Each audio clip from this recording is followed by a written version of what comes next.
Hi, everyone. Thank you for having me today, Erwin and Louise and Stavros. Wonderful to hear your presentations. I think you guys have set the baseline for a lot of the solutions that we've developed and a lot of the problems that we're facing. So I look forward to talking with you. Today, I wanted to cover a few areas. The first, I'm going to give you guys an overview of our company, of myself and our company, and then I want to take a deep dive into one of our most, I'd say, advanced products, and that is our robotic strawberry harvester. And then finally, I want to spend a little time letting ourselves have some fun and think about some bold predictions for the future of ag tech. So first, let's start with a quick background of myself and our company. As you'll see, I'm tremendously underqualified relative to our other speakers, and I have no background in farming or plant science or anything, so bear with me. But I think it might provide an interesting perspective on how we've come to some of the problems that we're addressing. So I'm a two-time double Bruin, as we call it, at UCLA. Got a bachelor's and an MBA. So my background's in finance and economics. We've started two companies here in Davis. One was called Robotics, which did robotic solar panel cleaning for utility-scale solar energy plants. We built that company in South Davis and sold it to a company called SunPower, which is a big solar energy provider, global company. And then we worked at SunPower for a few years and then just got really inspired by the problems in agriculture and decided to start a farm robotics company. And as you can imagine, it's been a difficult problem that I look forward to talking to you about. And I've also co-founded two children. That's Patrick and Valerie. That's what keeps me going. So I think we've touched on a lot of the challenges that we're all trying to address, and I think it stems from two areas. One is a huge market opportunity as far as we're concerned to build a business in presenting technology to an agriculture industry around the world that is really desperate for solutions. I think we ask ourselves, when are we going to stop relying on farm labor to complete ag's hardest tasks? So I think it's beyond a market opportunity. I think we have a responsibility as a society to stop things like 18-foot ladders leaning against olive trees. I think that's just something that we have to move past as a world, and we're really excited to be on the cutting edge of solving that problem. A little bit about Advanced Farm. We started just about 4 years ago, this month actually, 4 years, as the co-founders of a previous company and old friends who decided to tackle the problems facing the farming industry. We started by building a relatively simple robot, as you can see on the top right, and testing it out in the strawberry field in Santa Maria, where we were just driving around with a single Delta robot and picking strawberries, sort of half automated, half programming as we go, just seeing what was possible. And over the past 4 years, we've grown tremendously. We're now 55 people across 4 regions, with most of our engineering team based here in Davis. We've raised $35 million over 3 rounds of funding from a couple of really big global industrial companies, Kubota and Yamaha. Kubota is a big tractor company, and Yamaha is a diversified industrial company with outdoor vehicles and a little bit in farming as well. And then some traditional venture capitalists, Catapult being one of them. So we're really proud of the progress we've made, and we also have, by the end of this year, we will have 3 products. I talked about already how we'll take a deep dive into the product you see here on the left-hand side. This is our robotic strawberry harvester. We're also moving into apple harvesting, as well as post-harvest strawberry sorting and packing.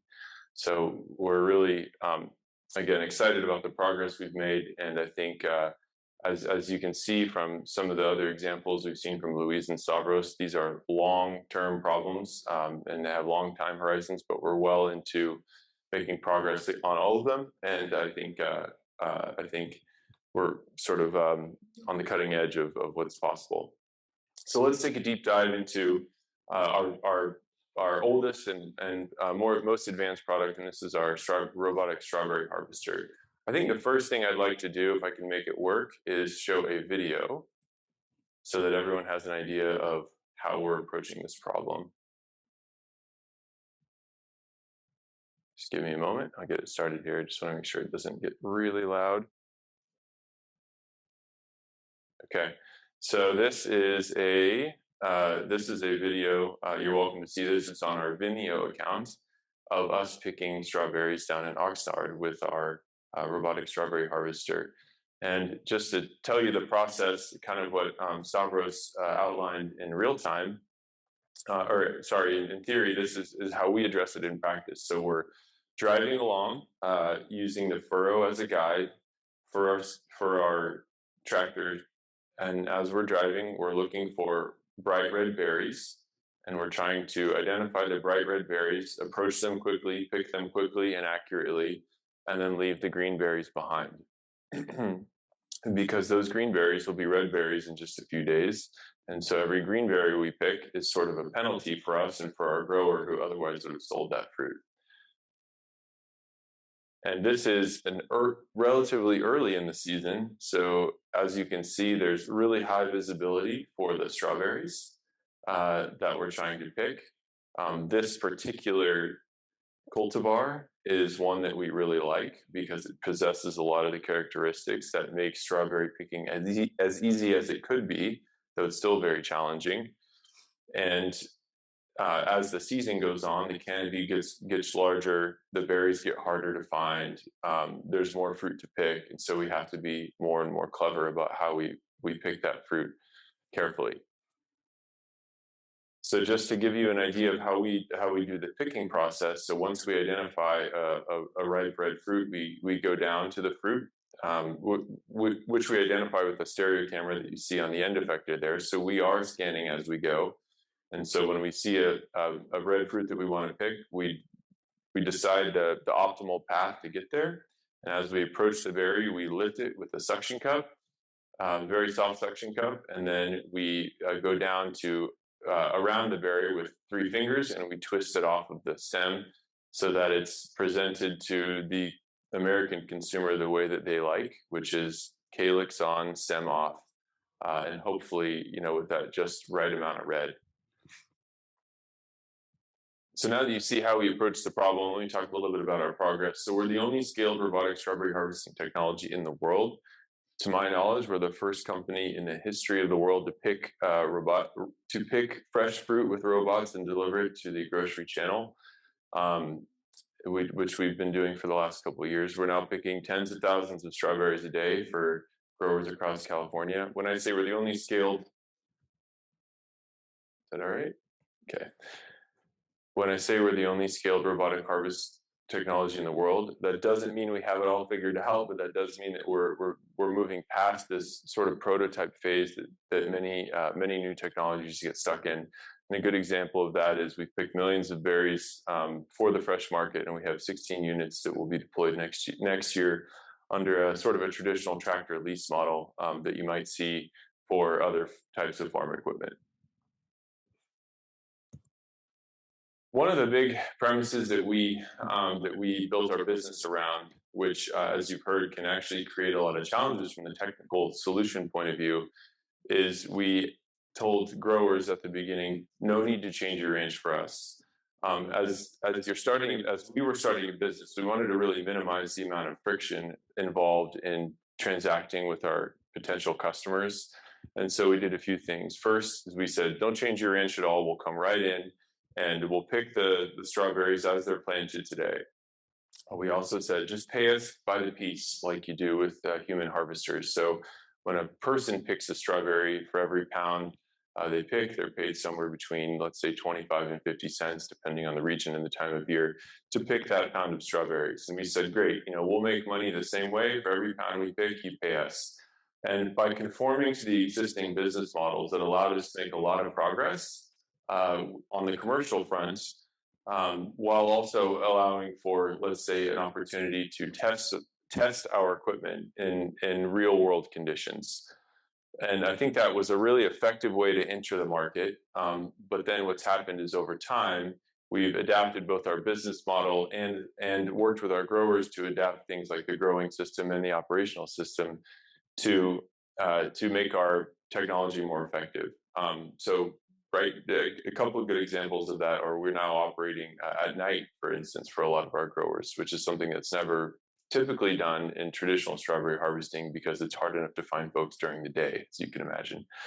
And one of the, just to give you an idea of our metrics, so at scale, we model that we can generate about 30% headcount savings working both, when we work both day and night, versus a traditional crew that works during the day. And one of the ways that we're able to do that is by getting some leverage on our labor.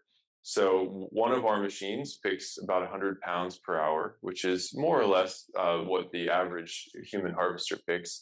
But where we really start to see an impact is when we have one person operating multiple machines. So one person can operate 5 machines, all of a sudden they're picking 500 pounds an hour, and it really starts to favor the economics of automation. You can start to see a future where this is how a farm scales their harvest. This is a video that I'll save for another time. You're welcome to see this on our website, and I'll share it in the chat later. I think we've tried again to just be really commercially focused, and we're now working with 5 leading grower shippers around California. So there's a good chance that over the next couple of years, as you buy strawberries, that they'll be robotically harvested. We're picking more and more fruit every year, and we're really excited about the commercial progress we've made. Okay, now I want to divert a little bit. I'm happy to answer a lot of questions on our tech as we have the Q&A.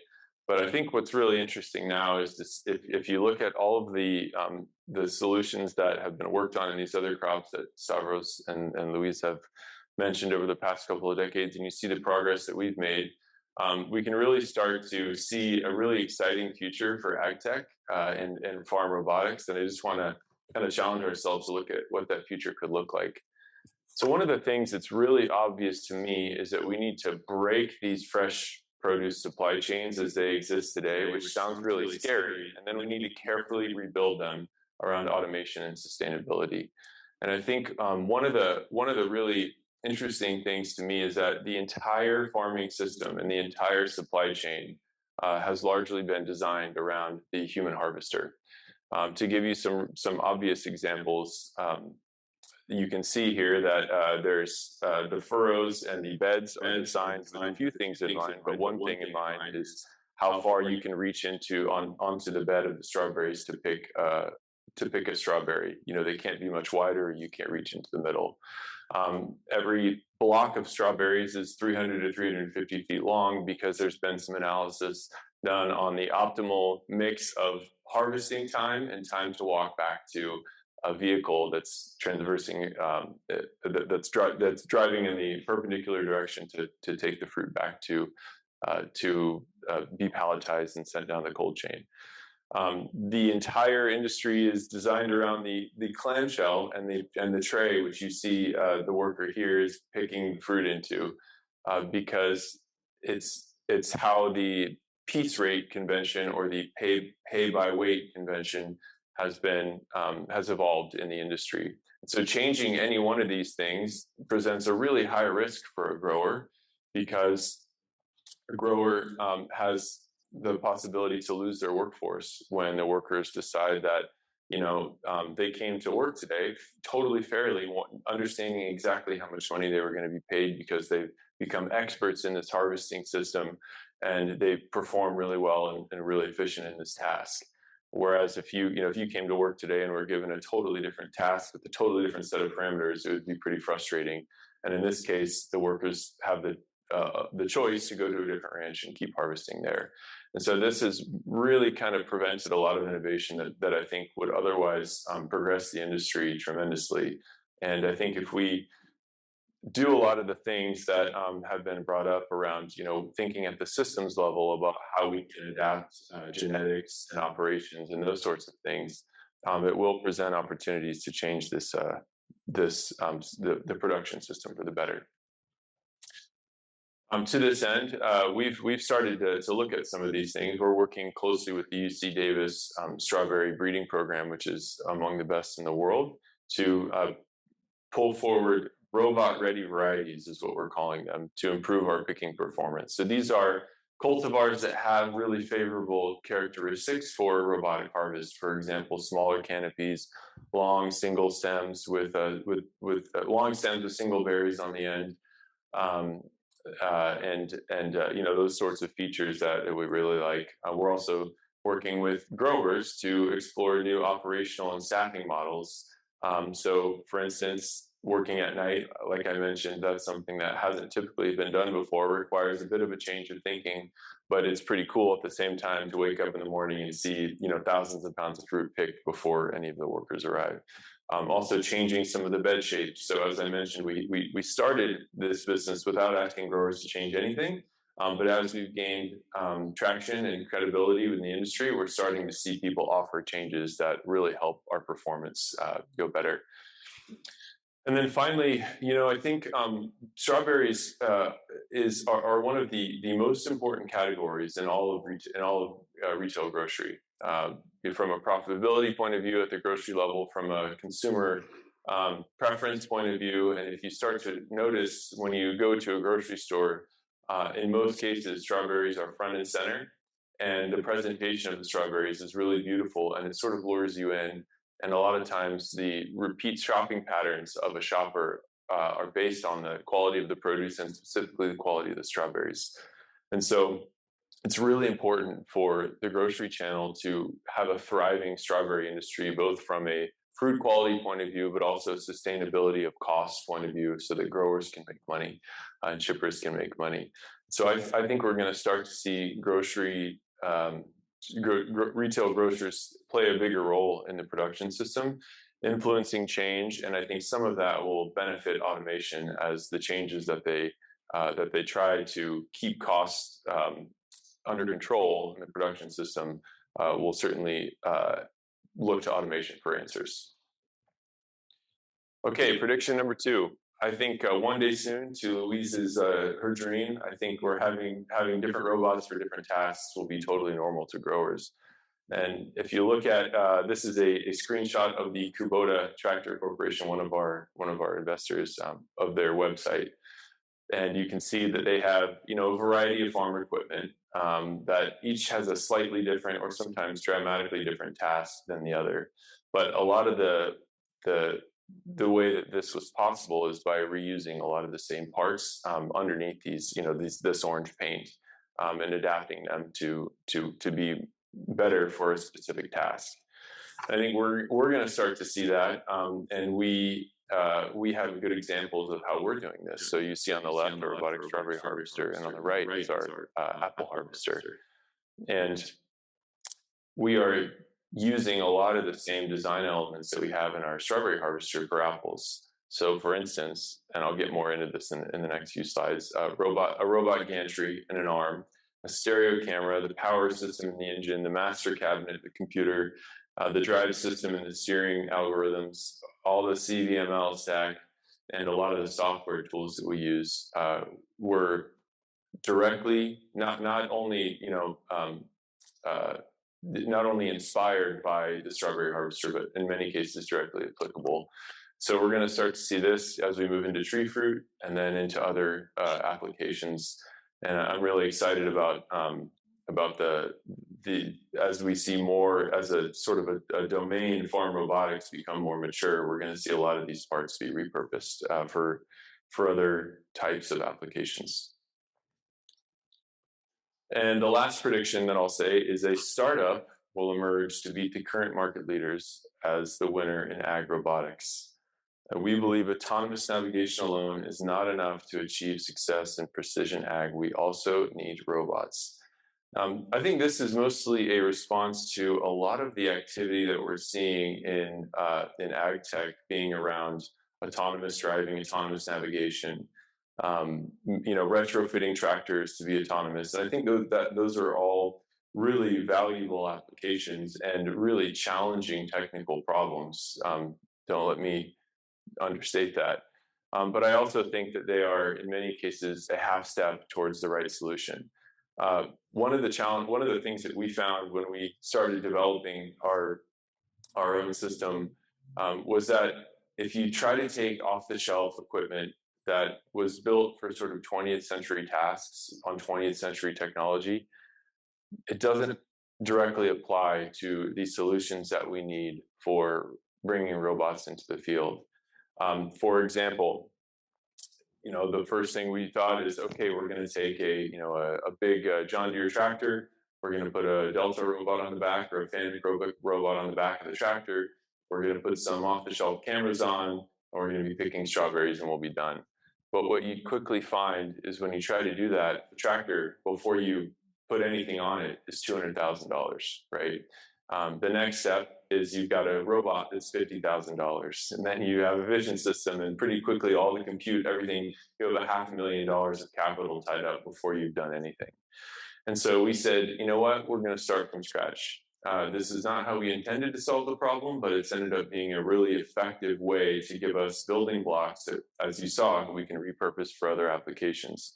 So to give you an idea of some of the tech that we've had to build, we built a self-driving lightweight tractor chassis that runs on an efficient hybrid electric power system. So instead of the 200 horsepower John Deere, we're at a 10 horsepower Honda engine.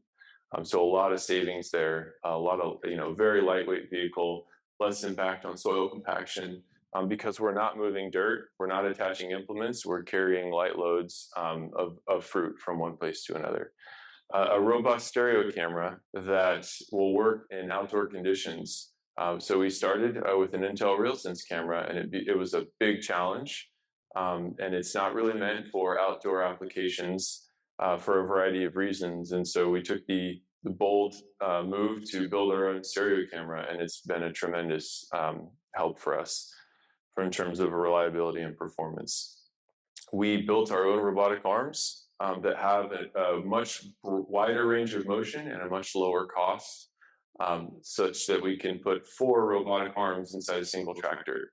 That's really challenging to do with off-the-shelf robots, and it's also very expensive.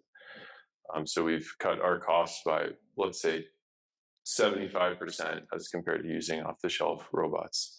And then finally, as you can imagine, it requires a lot of software to keep all of these things running. So all of the computer vision machine learning software for fruit detection, for path planning, we've taken that on. And one of the things that we've done is, as you saw, Stavros has a similar project going, is we've built a software emulator, or let's say an orchard or a strawberry field of virtual reality that we can use to test our whole software and hardware stack without being out in the field. That doesn't mean that we don't spend long hours out in the field. In fact, that's one thing that we pride ourselves on. But what's really challenging with ever-changing plant biology is to have a control group for your or to have control for your experiment. So if you go out one day and we say, oh, great, we have an idea of some code we want to push, and we come back the next day, the field is totally different because the fruit has been picked, the plants have progressed, whatever the reason might be. So by having a virtual reality, very representative environment in virtual reality, we can set our control, run an A/B test on our code, and also beyond that, just make sure that there aren't any reliability issues or bugs in our code before we get out to the field and have to debug in the field, which is much more challenging. So a lot of these things have enabled us to, let's say, what I would say, build a platform of tech that that provides a step change in farm equipment that you just won't see a lot of 20th century farm equipment companies have the capacity to do. Another good example of this is it's not only around, building the tech to work, but it's about how do you support a scalable robotics organization. And so we can't have an engineer next to every machine. We have 16 machines out in the field now. So we've developed a number of tools that allow an operator to perform simple tasks with a red button and a green button to start and stop the machine. And then behind the scenes, if there's ever any monitoring that we want to do about our performance, or if there's ever any diagnostics that we need to do, we can do that remotely with tools that we've built. And so I see a lot of activity in the sort of farm automation space and automating old equipment. But what I see less of is rethinking what farm equipment needs to look like. And I think provides a really exciting opportunity for us and a really sort of exciting future for all of the people in this room and the teams that are working on robotic harvesting and robotic farm equipment to really bring agriculture to a more sustainable reality in the future. Thanks again for having me, and I look forward to answering your questions. Hi. First, I have several questions. Sure. Okay. First question is there a physiological benefit to the strawberry plant to harvest at night instead of the heat of the day? Yes, there's I would say to the fruit, to the preservation of the fruit quality. The longer or the lower the temperatures at the time of harvest and after harvest for fruit, the better. So I think we do see a benefit to harvesting at night with respect to preserving some element of fruit quality. I think that's one, but I think more than that, I consider it as a factory, right? If your farm is a factory and you're only running 8, now 7 hours a day because of overtime laws, you're really not taking advantage of the investment that you're trying to generate a return on. And so we're increasing the capacity factor of the factory by operating at night. Sure. Are you seeing increased yields or increased fruit set or anything like that? We actually, so you can see here by the picture on the screen, we have what we call a skirt that goes around the harvester that tries to block out light in the daytime, and we recreate the light by having lights underneath the harvester. So that typically balances out the difference we would see, but certainly without any natural light, it does help our harvest, the visibility part of the funnel that Salvador was talking about. There are, of course, other challenges that happen in some cases at night. For example, dew, right? Dew makes the fruit slippery. And so those are some sort of counterbalancing things that we have to contend with. Sure. My next question is about the strawberry cultivars. You showed pictures of this strawberry cultivar you really like. What is that one? Sure. Yeah, it's a plant sciences variety. Plant sciences is the breeder, and it's a part of their BG program. And it is in commercial production? I'm sorry? It is in commercial production for a limited part of the industry, for the parts of the industry who've invested in that cultivar. Sure. Yep. And lastly, you said you're working to breed obviously for cultivars that are robot ready. I am a retailer, so I am curious about flavor. Yeah. And so are you losing flavor components with that breeding of a hardier? The short answer is no, because it's really funny if you go sit on I sat in on the California Strawberry Commission update for the breeder program update, and it's like you poll growers on what they want, and it's like disease resistance, yield, flavor, there's all these things, and to add another one on of robot characteristics is almost unfair to breeders. And what I would say is the one that I've seen very little compromise about is flavor. So it's sort of like once you hit the flavor, the disease resistance, the yield, et cetera, et cetera, et cetera, and they have good qualities for robotic harvest, that's what we're interested in. It's not that we want to prioritize that at the top. It's just that we want breeders to know about the traits that we care about so that they can start to identify them. Very good. Thank you. Sure.